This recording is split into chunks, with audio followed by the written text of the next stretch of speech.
Hello student, स्वागत है आपका आपके अपनी क्लास विद्या क्लास में। जैसा कि आपको पता है कि हम लोग सॉलिड स्टेट चैप्टर पढ़ रहे हैं, केमिस्ट्री का चैप्टर नंबर 10। और आज हम पढ़ने वाले हैं जालक दोष। जालक दोष या लैटिस डिफेक्ट। क्या होता है लैटिस डिफेक्ट, ये क्या होता है जालक दोष, चलिए इसके बारे में चर्चा करते हैं। ओके स्टूडेंट, चलिए जालक दोष के बारे में आपको बताता हूँ। जालक हम पढ़ चुके हैं, लैटिस क्या होता है, एक हमारा 3D स्ट्रक्चर होता है। अब दोष का मतलब होता है डिफेक्ट, दोष का मतलब होता है कमी। हमारा जालक या हमारा लैटिस कांस्टेंट पार्टिकल या अवयवी कणों से मिलकर बना होता है, जैसे कि मैंने आपको पहले ही बताया था।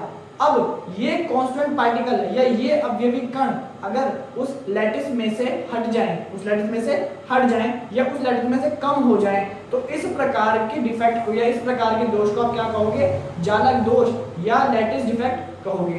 अब जालक दोष को हम एक और नाम दे सकते हैं जो कि बिंदु दोष कहलाता है। बिंदु दोष का मतलब क्या है, जो आपके अवयवी कण अपना स्थान छोड़कर गए हैं या जो आपके कांस्टेंट पार्टिकल अपना स्थान रिक्त करके या फुलफिल नहीं कर पाए हैं, छोड़कर चले गए हैं, उसको हम बिंदु दोष या पॉइंट डिफेक्ट भी कहते हैं। हमारे पॉइंट डिफेक्ट तीन टाइप के होते हैं, पहला स्टाइशियोमेट्रिक डिफेक्ट, अगला नॉन स्टाइशियोमेट्रिक डिफेक्ट और तीसरा इम्प्योर डिफेक्ट या फिर अशुद्धि दोष।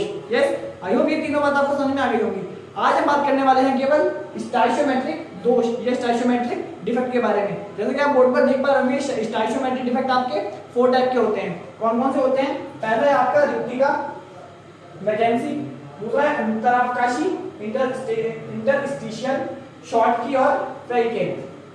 पहला है वैकेंसी, इंटरस्टिशियल, शॉर्ट की और फ्रैंकेल। रिक्तिका, अंतरावकाशी, शॉर्ट की, फ्रैंकेल, इन चारों के बारे में आपको थोड़ा थोड़ा बता देता हूँ कि इनमें होता क्या है। सबसे पहले हमारे पास रिक्तिका या वैकेंसी। रिक्तिका का इंग्लिश में अर्थ है वैकेंसी और वैकेंसी का अर्थ होता है खाली स्थान। वैकेंसी का अर्थ होता है खाली स्थान। एक बात मैं आपको और बताना चाहता हूँ, अगर आप ये दो अच्छे समझ लेते हो तो ये दोनों आपके ऑटोमेटिक समझ में आ जाएंगे। ठीक है, चलिए स्टार्ट करते हैं। रिक्तिका मतलब होता है खाली स्थान, वैकेंसी का मतलब क्या होता है, खाली स्थान। अब किसका खाली स्थान भाई, किसका खाली स्थान? जैसे चैप्टर का नाम है जालक दोष या लैटिस डिफेक्ट, और मैंने भी आपको बताया कि हमारे लैटिस में से या हमारे जालक में से कांस्टेंट पार्टिकल या अवयवी कणों का अपना स्थान छोड़कर चले जाना क्या कहलाता है, डिफेक्ट कहलाता है। इसी प्रकार से अगर हमारा कांस्टेंट पार्टिकल या अवयवी कण जालक को छोड़कर चला जाता है, जालक को छोड़कर चला जाता है या उसको खाली कर देता है, तो इस प्रकार के डिफेक्ट को हम रिक्तिका दोष या वैकेंसी डिफेक्ट कहेंगे। जैसे कि आप डायग्राम में आपको दिख रहा होगा, हमारे कांस्टेंट पार्टिकल लगे हुए हैं और कांस्टेंट पार्टिकल कुछ पार्ट खाली हो चुका है। इस खाली पार्ट को ही रिक्तिका दोष कहा जाता है। आई होप ये वाली बात आपको समझ में आई होगी। अब हम चलते हैं अपने सेकंड वाले पार्ट पर। सेकंड है हमारा अंतरावकाशी या इंटरस्टिशियल डिफेक्ट या अंतरावकाशी दोष। अंतरावकाशी से क्या मतलब है भाई? अंतरावकाशी दोष से मतलब ये है कि हमारा जो पार्टिकल है वो हमारे कांस्टेंट पार्टिकल है वो हमारे जालक के या फिर लैटिस के अंदर आ जाता है, लैटिस के अंदर आ जाता है। या दूसरे शब्दों में मैं कहूँ, जो हमारा यूनिट सेल है, यूनिट सेल का पार्टिकल अपनी जगह छोड़कर यूनिट सेल के पार्टिकल्स के बीच में पहुंच जाता है। जैसे कि आपको डायग्राम में शो हो रहा होगा कि पार्टिकल ने अपनी जगह छोड़ दी और यूनिट सेल के बीच में जाकर सेट हो गया। जैसे कि आपको पता है यूनिट सेल को मिलाने से हमारा एक लैटिस बनता है, जालक बनता है। इस प्रकार आप देख पाओगे कि अगर आपकी यूनिट सेल में से आपका पार्टिकल जगह छोड़कर यूनिट सेल के पार्टिकल के बीच में सेट हो जाता है, तो इस प्रकार के डिफेक्ट को आप अंतरावकाशी या इंटरस्टिशियल डिफेक्ट कहोगे। आई होप ये वाली बात भी आपको समझ में आ गई होगी। अब हम चलते हैं थर्ड वाले की तरफ, जो कि है हमारा शॉर्ट की दोष। ये बहुत इंपॉर्टेंट है, शॉर्ट की दोष और फ्रैंकेल दोष। दोनों ही आपके साइंटिस्ट हैं, साइंटिस्ट जो भी हमारे नाम देते हैं वो हमारे सारे इंपॉर्टेंट होते हैं, आपको पता ही है। शॉर्ट की दोष में क्या होता है, जैसे कि आप देख पा रहे होंगे, आपके पास एक जालक है। जालक किन चीज से मिलकर बना हुआ है? कांस्टेंट पार्टिकल से मिलकर बना हुआ है।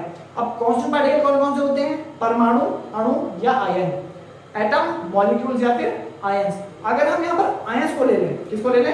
आयंस को ले लें कि हमारा जो पार्टिकल बना हुआ है, सॉरी हमारा जो जालक बना हुआ है या हमारा लैटिस बना हुआ है, वो हमारे आयंस से मिलकर बना हुआ है। तो आयंस कौन से होते हैं? आयंस हमारे दो टाइप्स के होते हैं, एक धनात्मक आयन और एक ऋणात्मक आयन, एक कैनायंस और एक एनायंस। यस, कैनायन आयंस के लिए आपको डायग्राम शो हो रहा होगा, मैं भी एक डायग्राम बनाकर दिखा देता हूँ।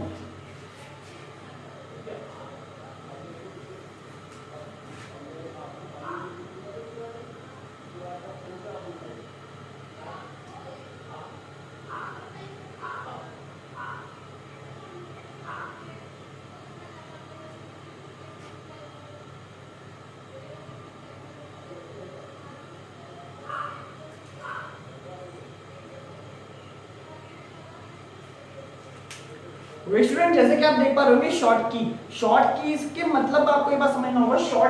शॉर्ट का मतलब होता है कम होना, शॉर्ट SHORT शॉर्ट यानी कमी। शॉर्ट की आप यहाँ समझ जाओ कि अगर शॉर्ट की लिखा हुआ है तो आपको समझ जाना है कि आयंस की कमी। किसकी कमी? आयंस की कमी। इस पर आप देख पाओगे, मान लीजिए ये हमारे पास एक कोई कांस्टेंट पार्टिकल है, बहुत सारे प्लस माइनस में आप देख पा रहे होंगे, और इनसे मिलकर बनने वाला ये जो संरचना आपको दिख रही है क्या कहलाएगा? जाला का लैटिस कहलाएगा। जाला का लैटिस कहलाएगा।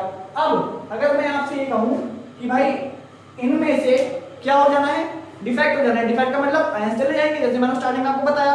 तो मान लीजिए हमारा एक माइनस हट जाता है और एक यहाँ से प्लस हट जाता है, माइनस और प्लस हट जाता है, तो हमारा जो ये दोष कहलाएगा बराबर आयंस अगर हमारे कम होते हैं, एक प्लस एक माइनस, दो प्लस दो माइनस, यानी कि कहने का मतलब ये है आपके आयंस जो कम होंगे वो बराबर कम होंगे। जितने कैनायंस खत्म होंगे उतने ही एनायंस खत्म होंगे। जितने धनात्मक आपके आयन खत्म होंगे उतने ही ऋणात्मक आयन भी खत्म होंगे। तो इस प्रकार जब आयन बराबर मात्रा में कम होते हैं, इस प्रकार के डिफेक्ट को, इस प्रकार के दोष को शॉर्ट की दोष या फिर शॉर्ट की डिफेक्ट कहते हैं। आई होप ये वाली बात आपको समझ में आई होगी। ठीक है, अब लास्ट वाले के बाद बात करते हैं फ्रैंकेल दोष, फ्रैंकेल डिफेक्ट। फ्रैंकेल डिफेक्ट बहुत आसान है, ज्यादा कुछ नहीं करना होता है।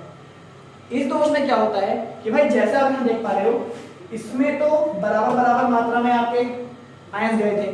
फॉर एग्जांपल अगर हम रेशियो से बात करें, किससे बात करें? रेशियो से। मान लीजिए प्लस वाले को हम ए बोल देते हैं और माइनस वाले को बी बोल देते हैं, ये प्लस वाले और ये माइनस वाले।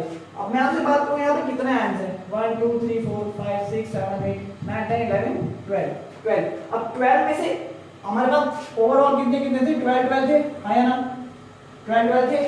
अब 12 में से एक प्लस कम हो गया और एक माइनस कम हो गया, यानी कि 11 ये बचे और 11 ये बचे। कहने का मतलब क्या है कि आयंस का जो रेशियो है वो बराबर है। आयंस का रेशियो कैसा है? बराबर है। तो इस प्रकार के डिफेक्ट को क्या कहोगे? शॉर्ट की डिफेक्ट कहोगे। लेकिन अगर ये रेशियो बिगड़ जाए, मैं आपसे कह दूं कि केवल पहले 12 थे, अब रह गए हमारे 12 11, यानी कि या तो प्लस वाला ज्यादा चला जाए या माइनस वाला ज्यादा चला जाए, दोनों में से एक की मात्रा ज्यादा हो जाए, या तो प्लस वाला ज्यादा कम हो जाए या फिर माइनस वाला ज्यादा कम हो जाए। तो इस प्रकार के दोष को आप क्या कहोगे? फ्रैंकेल दोष कहोगे। ठीक है, इस प्रकार से ये चारों आपकी टर्म्स बन के सामने आ चुकी है। रिक्तिका मैंने आपको बताया था, ये दो समझ गए, ये दो दोनों समझ में आए जाएंगे। आई होप ये तीनों बातें, चारों बातें आपको समझ में आ गई होंगी। अगर इसके अलावा भी आपको कोई डाउट है तो आप उनसे कमेंट करके, डायरेक्टली कॉल करके पूछ सकते हैं। इसके अलावा आप लोगों के लिए पार्ट 1, पार्ट 2, पार्ट 3 इस प्रकार से 8 या 9 पार्ट आपके अब तक बन चुके हैं, जो कि मैंने प्लेलिस्ट के रूप में आपको प्रोवाइड करा दिए हैं। आप चाहते हैं तो YouTube पे जाके कोई सा भी आप अपना पार्ट देख सकते हो। आई होप आपको ये बात समझ में आई होगी। आज के लिए इतना ही, धन्यवाद।